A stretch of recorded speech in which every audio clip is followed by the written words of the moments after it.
ব্যাসে সঞ্জয়, আমরা যদি এবার একটু জানতে চাই যে ডিটেনশনের নির্ধারিত সময় কি? তাকে ডিটেনশনে নিয়ে গেল। সেখানে আইনগতভাবে একজন অভিবাসীকে কতদিন তারা ডিটেনশনে রাখতে পারবে?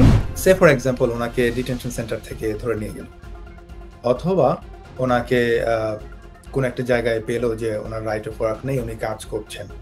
তো তখন ওনাদেরকে এখান থেকে যখন যারা ল এনফোর্সমেন্ট অথরিটি রয়েছে তারা হোম অফিসের সাথে সরাসরি যোগাযোগ করেন, অথবা তারা ফিঙ্গারপ্রিন্টের মাধ্যমে, এবং হোম অফিস অফিসিয়াল রয়েছে তাদের স্পেসিফিক, তারা ফোন করে যখন কনফার্ম হবে যে এই ভদ্রলোকের আইদার কাজের রাইট নাই, অথবা রাইট রয়েছে কিন্তু ব্রিচ করছেন, অথবা কোনো ভিসাই নাই, তখন তারা নিশ্চিত হওয়ার পর তাদেরকে অ্যারেস্ট করে তারপর তাদের একটা সেন্ট্রাল কমান্ড রয়েছে, সেখান থেকে তারা নির্দিষ্ট একটা জায়গায়, নির্দিষ্ট একটা ডিটেনশন সেন্টারে ওনাদেরকে নিয়ে যায়।